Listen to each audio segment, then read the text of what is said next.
Assalamualaikum warahmatullahi wabarakatuh. Perkenalkan, nama saya Anissa Lutfuzukliha dan saya ingin menjelaskan tentang jaringan komputer. Menurut Arifin dalam bukunya Jaringan Komputer dan Koneksi Internet, jaringan komputer merupakan kumpulan dari beberapa komputer yang dihubungkan satu dengan yang lainnya dengan menggunakan protokol komunikasi.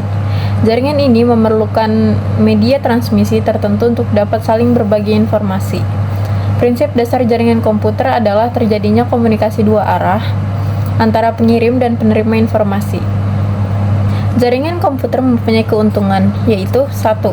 Pengguna peralatan, data, program, dan informasi secara bersama. 2. Salah satu media komunikasi tanpa pulsa. 3. Sistem informasi yang terintegrasi. 4. Menghemat waktu dan biaya transportasi informasi data karena aliran dapat dengan cepat dan memiliki jangkauan yang luas. Jenis-jenis jaringan komputer berdasarkan luas wilayah. 1. LAN atau Local Area Network. LAN adalah bentuk jaringan komputer lokal yang luas areanya sangat terbatas. Biasanya untuk jaringan rumahan, kantor, laboratorium komputer di mana masing-masing komputer dapat saling berinteraksi, bertukar data dan menggunakan peralatan bersama seperti printer. Media yang digunakan untuk LAN berupa kabel UTP atau BNC maupun tanpa kabel atau wireless. Yang kedua adalah jaringan MAN atau Metropolitan Area Network. Jaringan MAN merupakan jaringan skala yang lebih besar dibandingkan dengan jaringan LAN.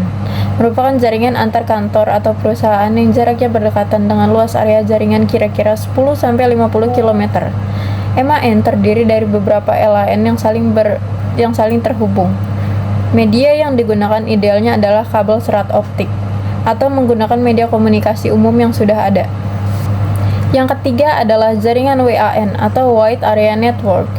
WAN adalah bentuk jaringan komputer dengan skala yang sangat luas, berupa jaringan komputer antar kota, pulau, negara, bahkan benua. WAN merupakan kumpulan WAN dan LAN yang saling terintegrasi. Dengan WAN, pertukaran data dan komunikasi antar pengguna lebih cepat, tepat, dan murah. Implementasi WAN menggunakan teknologi yang canggih seperti satelit dan gelombang elektromagnetik. Transfer data dengan kecepatan tinggi seperti ISDN, DSL, dan teknologi stasiun bumi mikro. Kumpulan WAN membentuk internet working yang biasa dikenal dengan istilah internet.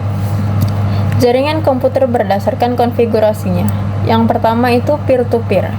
Konfigurasi ini digunakan pada jaringan dengan jumlah komputer yang sedikit, di mana masing-masing komputer memiliki status kedudukan yang sama dan tidak memerlukan sistem yang terpusat atau server. Pertukaran data dapat dilakukan dengan sistem file sharing. Tiap komputer dapat menggunakan perangkat printer bersama dengan sistem printer sharing. Kelebihannya adalah 1. Implementasinya murah dan mudah. 2. Tidak memerlukan software administrasi jaringan khusus. 3. Tidak membutuhkan administrator jaringan. Kekurangannya adalah 1. Tidak cocok digunakan untuk jaringan dalam skala besar, karena administrasi menjadi tidak terkontrol. 2. Tingkat keamanannya rendah. 3. Semakin banyak yang di-share akan mempengaruhi kinerja komputer. Yang kedua ada client server. Jaringan client server memiliki dua komponen, yaitu client dan server. Sesuai namanya, server atau penyedia layanan adalah komputer yang memberikan layanan untuk komputer klien. Layanan itu bisa berupa data, akses, atau bahkan multi-service seperti file server, mail server, atau web server. Sementara klien atau workstation adalah komputer yang menerima layanan atau fasilitas yang disediakan oleh komputer server. Jadi intinya, jaringan client server adalah jaringan di mana di dalam jaringan tersebut ada satu komputer yang didedikasikan untuk menjadi server, dan komputer yang lainnya bertindak sebagai klien. Kelebihan jaringan client server. 1. Server tidak terbebani sebagai workstation sehingga memiliki kecepatan akses yang lebih tinggi. 2. Semua data dapat di-backup karena kontrol terpusat dilakukan oleh server. Kekurangannya adalah 1. Biaya operasional yang mahal. 2. Komputer yang akan dijadikan server haruslah komputer yang memiliki spesifikasi tinggi. Selanjutnya ada media transmisi kabel dan nirkabel. Menurut Arifin dalam bukunya, jaringan komputer memerlukan media transmisi untuk menghubungkan satu komputer dengan komputer lainnya. Melalui media transmisi, data dan informasi akan dialirkan sehingga membentuk jaringan komunikasi komputer. Yang pertama ada kabel. Wire network adalah jaringan komputer yang menggunakan kabel sebagai media penghantar. Jadi data mengalir pada kabel. Kabel yang umum digunakan pada jaringan komputer biasanya menggunakan bahan tembaga. Ada juga jenis kabel lain yang menggunakan sejenis fiber optik atau serat optik. Biasanya bahan tembaga banyak digunakan pada LAN. Kabel yang digunakan pada jaringan komputer ada berbagai jenis mulai dari yang penghantarnya pendek hingga jauh, dari yang penghantarnya lambat hingga cepat. Kabel yang biasa digunakan dalam jaringan ada 3 jenis. Berikut ini berbagai jenis kabel yang umum dipakai. Yang pertama ada koaksial. Kabel ini sering digunakan untuk antena televisi dan transmisi telepon jarak jauh. Konektornya adalah BNC atau British Naval Connector.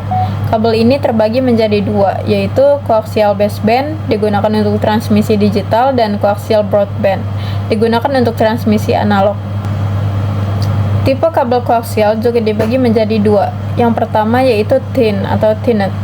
Kabel jenis ini lebih fleksibel, lebih gampang digunakan, dan lebih murah daripada kabel thick. Yang kedua itu thick atau thicknet. Lebih tebal, susah dibengkokkan, dan jangkauannya lebih jauh daripada thin. Harganya lebih mahal daripada thin. Yang kedua adalah twisted pair. Kabel ini sering digunakan pada kabel telepon. Pada komputer, konektornya adalah RJ45. Kabel ini terbagi menjadi 2. Satu adalah STP atau Shielded Twisted Pair. Di dalamnya ada satu lapisan pelindung kabel internal yang fungsinya melindungi data dari gangguan pada saat ditransmisikan. Yang kedua ada UTP atau Unshielded Twisted Pair. Dia tidak memiliki lapisan pelindung. Kelebihannya adalah harga relatif paling murah di antara kabel jaringan lainnya dan mudah dalam membangun instalasi. Kelemahannya itu jarak jangkauan hanya 100 meter dan kecepatan transmisi relatif terbatas dan mudah terpengaruh oleh noise atau gangguan. Selanjutnya ada fiber optik atau serat optik. Ukuran kabel ini kecil dan terbuat dari serat optik. Kabel ini dibagi menjadi 2, yaitu multimode dan single mode. Multimode adalah penjalaran cahaya dari satu ujung ke ujung lainnya. Pada kabel jenis ini dapat melalui beberapa lintasan cahaya karena diameter intinya cukup besar, yaitu 50 mm. Dan single mode, diameter intinya hanya 3-10 mm, sehingga penjalaran cahayanya hanya dapat melalui satu lintasan. Kelebihannya adalah ukurannya kecil dan ringan, sulit dipengaruhi interferensi atau gangguan, dan redaman transmisinya kecil. Kelemahannya adalah instalasinya cukup sulit dan harga relatif mahal. Selanjutnya ada wireless. Wireless adalah teknologi tanpa kabel. Dalam hal ini adalah melakukan hubungan telekomunikasi dengan menggunakan gelombang elektromagnetik sebagai pengganti kabel. Saat ini teknologi wireless berkembang dengan pesat. Secara kasat mata dapat dilihat dengan semakin banyaknya pemakaian telepon seluler. Selain itu, berkembang pula teknologi wireless yang digunakan untuk akses internet. Wireless LAN menggunakan gelombang elektromagnetik, radio, dan inframerah untuk melakukan komunikasi. Data menyalurkan data dari satu poin ke poin lainnya tanpa melalui fasilitas fisik. Koneksi ini menggunakan frekuensi tertentu untuk menyalurkan data tersebut. Kebanyakan wireless LAN menggunakan frekuensi 2,4 GHz. Kelebihan wireless adalah 1. Pemeliharaannya murah, 2. Infrastrukturnya berdimensi kecil, 3. Pembangunannya cepat, 4. Mudah dan murah untuk direlokasi dan mendukung portabilitas, 5. Koneksi internet akses 24 jam, 6. Akses internet yang cepat, 7. Bebas tanpa pulsa telepon, 8. Ramah lingkungan, dan 9. Memungkinkan menjangkau tempat yang sulit secara geografis. Kekurangan wireless adalah 1. Biaya peralatannya mahal, 2. Delay yang sangat besar, 3. Kesulitan karena masalah propagasi radio, 4. Keamanan data, 5. Kapasitas jaringan karena keterbatasan spektrum, 6. Rentan terhadap noise. Baik, hanya itu saja pembahasan tentang jaringan-jaringan komputer dari saya. Saya ucapkan terima kasih atas perhatiannya. Wassalamualaikum warahmatullahi wabarakatuh.